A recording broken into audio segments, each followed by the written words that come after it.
Hello, everyone, and welcome to Conversations with Mayor Chess. Thank you so much, Mayor, for giving us these monthly updates and these conversations. We really do appreciate that, and we also appreciate our audience's time. So we're going to focus on just your first 100 days, okay? And during your campaign, you mentioned that you would make Town Hall more accessible and bring residents a transparent government that works for the people.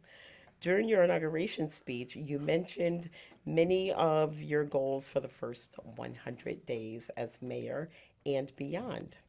We want to have a conversation with you today to see what you've achieved, what's in the works, and maybe hear about any goals you may have working towards. You may be working towards. Well, thank you very much for having me, Benita. This is great. And as you probably know, I love talking about this stuff. So, Yes. the one of the things that was most important to me was to make town hall and really our administration, our government, more transparent. In order to have a democracy, we have to have open doors and, and light to keep things clean and right. And so we've been doing a lot of things. Within town hall itself, I've opened up an hour to 2 hours every week where I meet with anyone who wants to come and talk with me. And we've had, probably close to 200 people come through the doors and have individual one-on-one conversations. Wow. And I find it invigorating. I always learn stuff, and I know people leave the room feeling heard, and that we actually work on the items that they bring to my attention. So it is very interactive, and that's been a blessing for me, and I think it's been really important to the community. We have started in each district community groups, non-formal. These aren't like formal, you're going to be part of this district committee. It's more whoever wants to come and show up, you come and you show up. And then you talk about things that are important to you in your community. So we've had so far 9 of these. One had to get canceled because of snow, and we're going to have that next week. But they have been incredibly successful.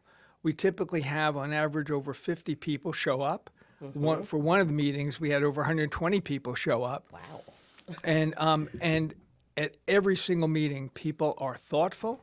They're kind. They have real issues and concerns and worries, and we address them head on. We don't avoid the questions. We don't walk around the issues. We address them honestly, openly. If we don't know the answer, we say we'll get back with you. If we can't fix it, we'll say that's something we can't do at this time. But it's always honest and open, and it gives people a sense of, number one, being heard, and number two, that they know that we're there. They know how to reach us. They know how to connect to us. Erin McLaughlin runs those meetings, and she's like magic with them. She's just incredible. So that's been a real important part of the strategy and creating openness.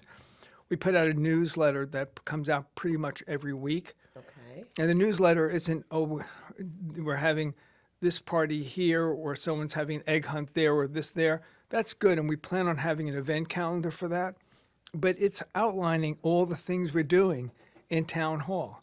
It's going over the budget and why things are the way they are and what we're looking to do. It in each essence, it's giving the real scoop on what's happening. So people are informed if they want to be informed. And we now have, I don't know, many thousands of people who are on the newsletter now. So they get that, and then we also push stuff out on Facebook. We've been doing these podcasts, which are really very effective in telling people what we're doing. And then we've had numerous interviews between the Connecticut Post, News 12, a lot of different outlets, the Stratford Crier. So we're really trying to use every channel possible to communicate with the community what we're doing and where we're going. So that's, that. So I think we have stepped up to that first challenge of transparency, and we're doing it. I think so. It really sounds like that. I know that everyone appreciates being heard, and it's important no matter what your issues are that you have someone that you can talk to that will really listen to you and hear you and do something about it, or at least put it on the list to have something done about it. That's so important. I'm going to bring that to my town. It really is because being a person, I lived in my neighborhood since 1988, and having to go through different administrations, and still from then to now having to, I guess, complain. I was looking for another word, but complain about some of the things that really bothered me in my neighborhood. You feel like nobody's hearing you. You feel like it's falling on deaf ears. And if you're a part of a community and you're giving this information, you're sitting down communicating with people, your doors are open 2, 3 hours a week, every week, and someone can come down and say, listen, I am sick of people throwing trash on my street while waiting for the city bus, or whatever your Right. complaint is. Can we do something about this? And you do something about it, or you make an effort to do something about it, and they see that. That's empowering. That is what everybody is pretty much looking for. So, I commend you for doing that. Also, during your inauguration speech, you mentioned that you would open the doors to town hall, which you have done, and to enhance transparency and to create a neighborhood advisory council and amplify the voices, increase communication between local government and residents, and strengthen community ties. How have you accomplished this? And if so, can you tell us how? So a lot has happened with those community meetings because we also have our councilmen there usually that represent that district, and so they're able to hear. We often will, in fact, every meeting we have the local police patrol, Oh, nice. so that we want people to know the police officers that are in their neighborhood. And we often will bring in the traffic people because there's always complaining about speeding and so, and then we also sometimes bring in people from Public Works because of the potholes. And so we're trying to bring elements of our infrastructure, our town administration into these meetings to help address issues and answer questions. So that's one part of it. The other piece is town hall itself. Town council, the structure, our town council chambers is really beautiful. It's really classic. But it hasn't been updated in 100 years. And so if you have a developer presenting a new plan for development and they're talking to the council, people in the seats don't see anything. Well, we're transforming that.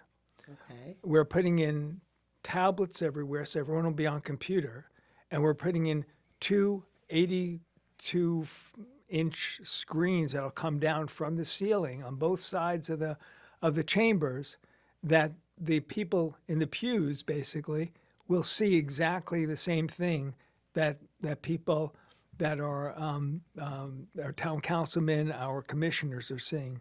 So it engages the community in the conversation in a real way, that they don't feel like they're outside of it, that they're seeing the same development plans that that developer is presenting, the same materials. It's all, again, it's transparent, and they're really part of the conversation.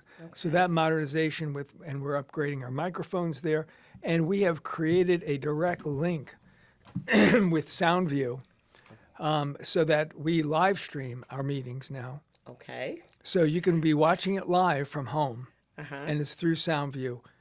We kind of hardwired between the SoundView and Town Hall, and we're very excited about that because it allows for that backup. We know that when with SoundView involved, we won't have videos that get frozen frozen or or lost or unattended. right, exactly that. So it really is invests in the integrity of the connection of the communication, and anyone can then go back and look at those meetings when it's all there. Oh, So okay. so we're very very excited about those upgrades. Okay. That answered my second question regarding the Stratford's council chambers and how are you going to bring everyone to the front row. That's very Yeah. exciting, to do that. And it's really important to do that. And so now, once you do these meetings and bring everyone to the front seat, will they be able to review it? Is it recorded so they'll be able to review it at a different time? Only because people work Yeah. on different shifts, and I know that this is going to be live streaming. So at some point, if you're working second shift, like 3 to 11, you'll get a chance to come back Right. and review this. Yeah, it's all recorded. It's all stored. It's all available on our website, and then there's I think, a YouTube channel also, Yes. including SoundView's channel. Mm-hmm. So there's multiple places people can go and view it, and and look back on it. So Awesome. That's fantastic. Okay, so throughout your campaign, you talked about the background experiencing and fixing complex systems and how Stratford needs that now. So, for over 40 years, you've dedicated your career to caring for people and creating real, lasting solutions in healthcare by addressing complex challenges and identifying gaps and weaknesses within systems. You ran on the idea of how new innovative leadership was needed to move Stratford forward. Okay, you shared that one of the most pressing issues facing Stratford was the previous administration's spending and revenue problems, and that Stratford desperately needed real economic development to increase its commercial tax base and decrease the tax burden on residential property owners. Okay, so can you share a little bit about how you're working to address the revenue issues in the short and long term? yeah, that's an important question. I really appreciate it. You're welcome. The We spent a lot of time going over and creating a budget for going forward. I can't tell you the number of times we reviewed each department, each line of the budget, and and frankly, in most of our departments, we have cut costs below what they were before. It's very Awesome. hard to do that in the setting of where most of our costs, the biggest share of our costs, are people, and they're union contracts, and they have built in a minimal increase of 2.6%.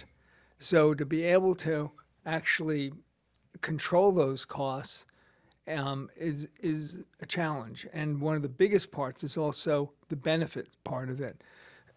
So we deal with a lot of fixed costs that we have to work around. It's just, and you don't have a town hall, and you don't have garbage pickup, and you don't have firemen, and you don't have a police officer that you can call without these costs. It's just Exactly. there's no one who's cutting the lawn. There's no one who's fixing the lights. So this is the infrastructure of running a town, and we have a budget that's about $270 million. So it's not trivial. It's significant. It's Right. basically $250 million. So so putting this together and wanting to be responsible, one of the things that jumps out at you in this setting is how much debt we have as a town. We have over $300 million of debt that we owe in bonds. And about 10% of our spending every year is paying off those bonds. And so, as if just like in your own home, you try to pay off your charge cards and your debt because they're expensive, because they end up costing a lot more than if you just bought the Mm-hmm. item. The interest on them. Between and our interest isn't bad. But it's between 2% and 5% depending on what years we've gone out with it, and and we're doing some refinancing to save some additional money. So there's stuff that we're doing there, but we need to develop a discipline where we can set aside real money and then be able to pay for what we need as opposed to always relying on bonding. So it's not that we're going to stop bonding, but I want to see if we could decrease the amount so we decrease our debt burden and have more money available to pay our way. And so that's that's a goal that I'm trying to push forward. But with this, we live in a difficult time because we had just went through a revaluation here in town. It had been delayed for a year, so it was a 6-year reval from before COVID to post-COVID. And as you know, we had a massive ingress of people from New York, and it drove property value up very significantly. So the average home in Stratford went up by 80% in value. So if you were a $100,000 property before, on average, you're $180,000 now. Right. And so, and the other part of that is that also, as you know, post-COVID, a lot of people are working from home. And with that, there's a lot of empty office buildings. And there's a lot, and so commercial property didn't go up 80%. It only went up 22%. Oh, okay. So that means that there's a shift in tax burden from from commercial to the homeowner. So that really, I mean, you have duplexes in the south end of Stratford that, maybe they were going for 150,000. Now they're 400 and 450,000. They tripled in value. Yes. And so what does that do to that poor homeowner who couldn't possibly, so we're looking at ways to mitigate that. We're looking at, so my first job, as dictated by the charter here in town, was to create a budget, give it to the town council, and put it out there to the community. Okay. My next job now is to figure out how we can afford this, how we can mitigate this so that we don't crush our homeowners, how we can redistribute this. Historically, there's two ways to do it. There's a phasing in program where you phase in the increase, but that means every year you're still getting an Going increase. up every year. Right. So phasing in That's not too popular. it's like taking, either you take the Band-Aid and you pull it right off, or you slowly peel it back and feel the pain every day. So I'm not in love with the phasing process. On the other hand, there are many folks who just can't absorb this amount. So there turns out there's a brand new piece of legislation that was passed in May of 2025 called the Homestead Act here in Connecticut. Okay. And it allows towns to give in a sense, a discount on the valuation up to 35%. So let's say we went up to 80%, but the town council has the capacity to have an ordinance that says we're going to decrease that burden from average of 80% down 35%, down to 55%, taking 35% off the top. Well, what that happens is then that shifts a lot of the taxation burden back to the commercial where it was before, and it evens it out. Okay. But it's a one-time deal. Right. So every year you're not getting another increase. You're not getting hit with something else. You reset it at 35% or whatever the town council, it could be 20% or whatever the town council chooses to do. But so I presented that option in a general way last night to the council, and we're going to be building it out and talking about it further this coming week, and sharing that with the community. But that would save people many hundreds of dollars. So again, as my job, I had to create the budget. Now I got to figure out how to make it livable. How to make it work. Right, how to make it work for the community, and that's what we're working on. Well, one thing I know for sure, the way you just explained the taxation from the residential to the commercial, I really appreciate that. And I'm sure the residents will too, because I never really understood how a town could have the commercial business pay less tax and why. And then in some cases, I know, like, I'm not going to mention any names, but certain commercial businesses will get some kind of exempt tax to do business in that town for a couple of years. I never really understood how that affected me personally, because Right. I'm a homeowner, and when my taxes were going up, and the other taxes were not. So I do appreciate that. That's really important that everybody understands that. And you just did an excellent job of explaining it, because I had no idea. I was like, oh, that's how it happens. So yeah, that's a beautiful thing. So Well, budgets, okay, you could have that. That's too many numbers. yeah. You can have it all. I know that's a headache, so it's greatly appreciated that you um, have to redo the budget and try to make it work. That was the one thing you said that I wanted to ask you about. You said the biggest part, or one of the biggest parts, I think you said, were people. So what exactly did you mean by that when you said, like, the firemen, the police? That's a That, huge part of your budget. about Is it 85% are are salaries. people? Okay, Salaries, yeah, okay. salaries and So you benefits. can't get rid of that. So there's nothing we Right. could do about that. So and you'll find when again I found going through each department is that there was not fat there to trim. Yeah. It was pretty bare bones, and when people say, well, how come you're increasing the budget?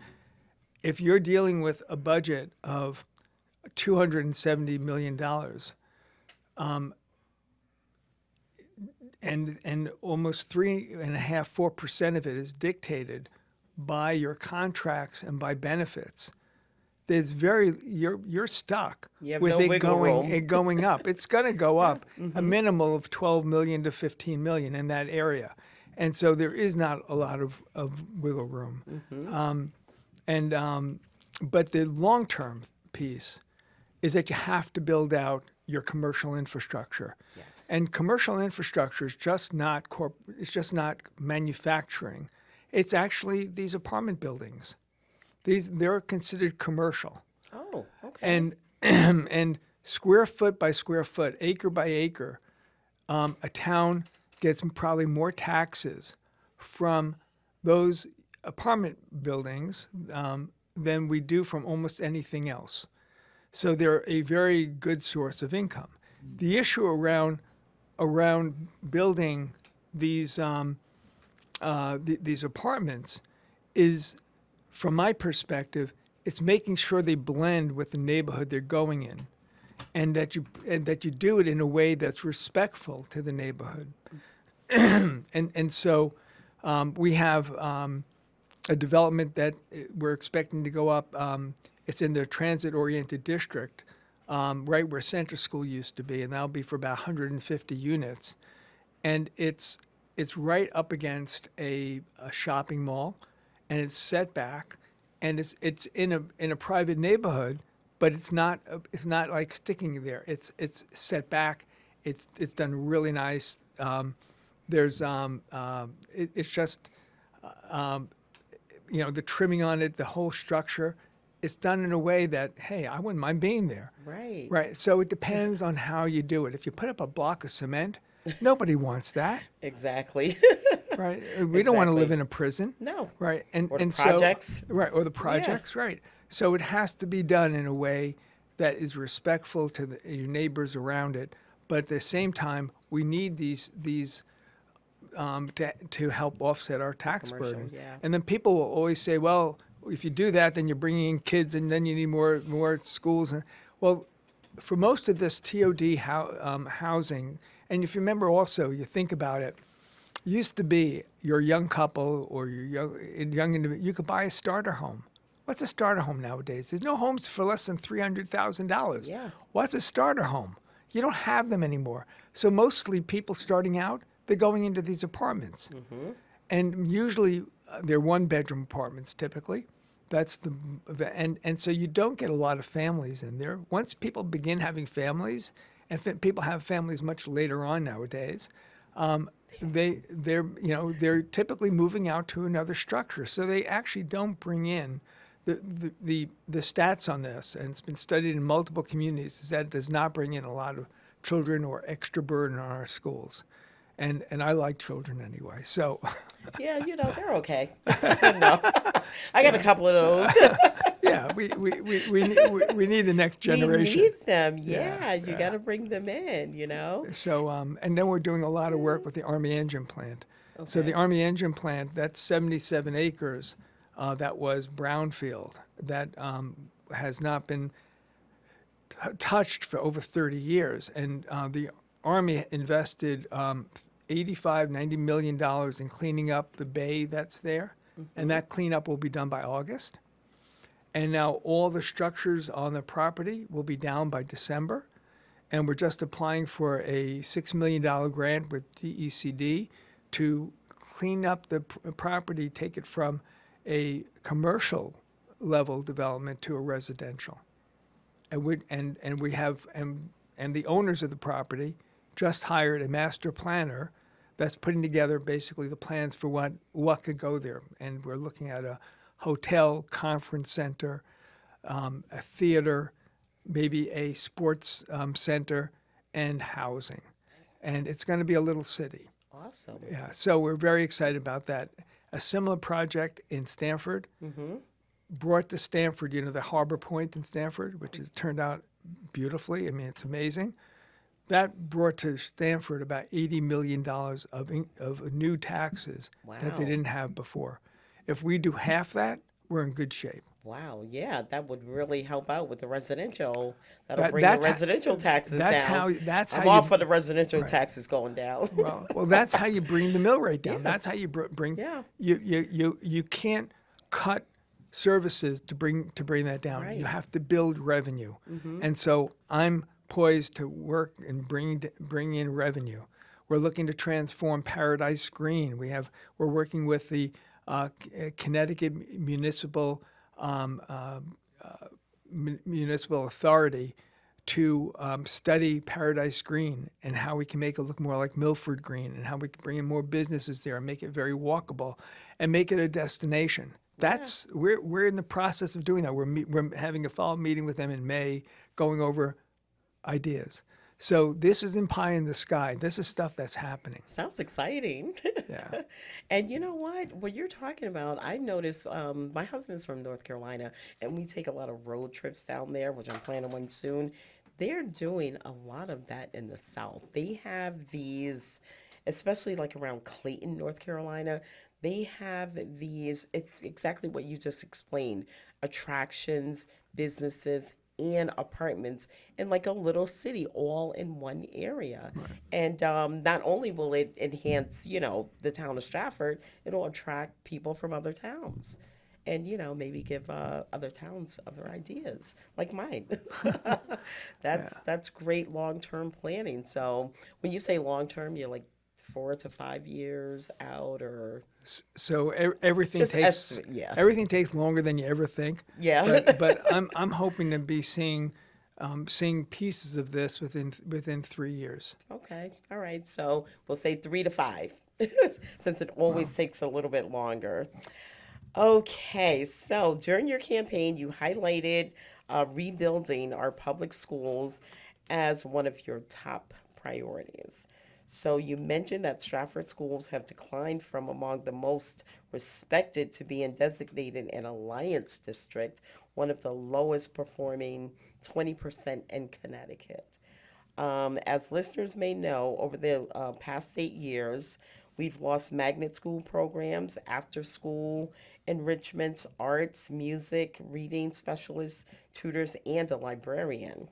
What are you doing to make sure our schools are on a pathway toward restoring the public's confidence in our public education system? So I kind of entered the scene running for mayor because of the schools. That was really what got my attention. Awesome. Awesome. So and and I have 5 kids, and they all went through our public schools here in town. So it's been, it's been very near and dear to me. I have a very close relationship with our Board of Ed and with the administration of our schools. And we basically have a handshake that says, we'll fund what you need to get it done, but we expect scores to skyrocket in the next year, and we expect to see the development of magnet schools. Together, we're going to make sure that our kids excel, and we're going to tell the story. We're going to let people know the investment being made in these. We did bring back, in this new budget, it brings back, they don't call them librarians anymore, they're media Oh, specialists. okay. I know. I have to They get don't call updated. teacher assistants anymore. There's a technical name for that as well. Yep.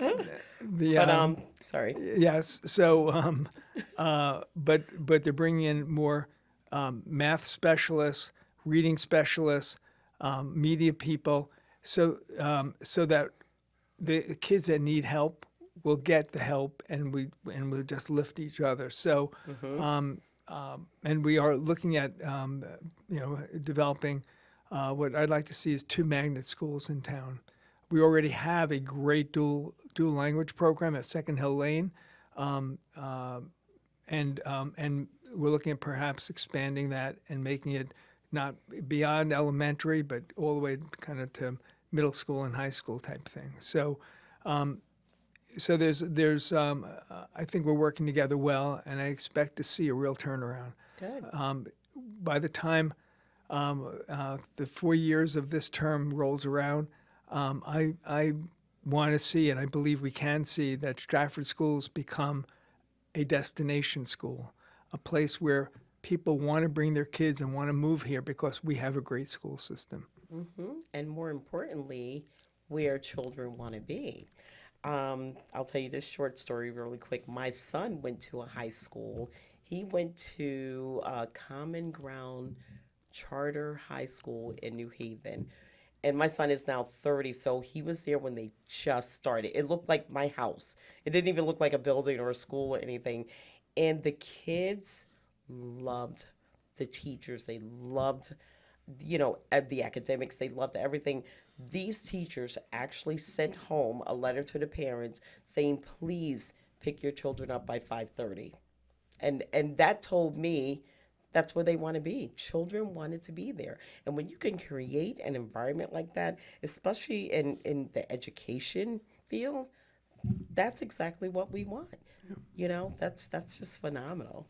I think that's great. Kids are our future, so we got to make sure that they are educated and, get all the experience that they can. Yep. Yep. Okay. So finally, during your inauguration speech, you talked about being a leader who respects the workforce and treats all town employees, including the first responders, with the respect and dignity they deserve. Can you talk about how you've done that? Can you talk about how you've done that and what you're working toward? So I really believe in unions. Okay. Without unions, we don't have a balance of power. You don't have a real democracy. You can't. Particularly with big business, how do you have a balance? The little guy gets lost. I agree. So you have to have unions. On the other hand, you don't want abusive unions that twist your arm either. It has to be fair play. And so from the very beginning, I reached out when running for office to the many unions in our town and developed really warm relations, a trusting relation, and made sure they understood I'm for them, but I'm not going to be taken advantage of either. It's a balance. Right. So I work closely with our police union, our firemen's union. I've gotten to know our town hall unions. I made sure in my first month to meet with the leaders of each of. We have 4 town unions, and over the next month or 2, we're starting union negotiations. I have 4 contracts that are 2 that already have run their course, and have to be, and then two that are coming due this June, July. So that's going to be a real focus of my attention. But what I can assure everyone is that whatever we do is going to be respectful and fair. So one thing with the police and the fire is that having pensions was really important to them. And I think if people are putting their lives on the line for you, they need to have that security. That's security for their families as well. Right. But you can't load it with overtime. You can't manipulate it because it bankrupts the town. So pensions are not good or bad. It's how you do it. It's how you structure them. Mm-hmm. And so it's a matter of being respectful, understanding what the goal is, creating those instruments that meet the goal, but not having people take advantage, because ultimately that comes down to a burden on the taxpayer. Yes. Right. So it's that balance that we're working toward, and we'll get there. So let me ask you a question. Is there oversight for unions? How would you make sure that everything is fair? How do you accomplish that? Do It's they a answer negotiation. to like a ethics committee or something, or just through negotiations? Yeah, it's just Okay. through negotiations. It's not. I don't know of any oversight board like that. I think it's just, everything is relationships, Okay. right? Mm-hmm. And if you come in like a bully and you're in charge and it's my way or the highway, then Right. the other person is going to, tighten up their back, and they're now you got a fight on your hands. Exactly. That's not my approach. My approach is we're in this together. We have to figure this out together. We have Right. to, we'll go back and forth. You'll list your key items. I'll list my key items, and we'll figure it out. And you make sure everything is getting done. What about pensions? There's oversight for pensions? There is a pension Because board. there's, everybody wants to know that everything is secure Right. and is taken care of, and that there's accountability and oversight and so on and so forth, and So why. yeah, so there is an independent pension board in town Okay. that meets a minimum of 4 times a year. Just met this week on Monday, and I was fortunate to be able to be there. And it's a really good group of people, and so there's a lot of checks and balances, a lot of eyes on it. Very good, very good, and there should be. So listen, if you guys need, any investment information for those pensions, just give me a call. Oh gosh, so thank you so much. Is there anything else that you'd like to add that perhaps I didn't ask you? I think you covered all the terrain, but I really appreciate you. I appreciate you have a very kind, gentle way about these conversations. So I appreciate that. Well, thank you very much, and I appreciate everyone that tuned in today, and hopefully we'll have these conversations with Mayor Chess next month as well. We don't have a date, but tune in. Stay tuned. Thank you very much. Thank you for coming. Thank you. And I hope you have a good evening. Thank you, everybody. Have a great day.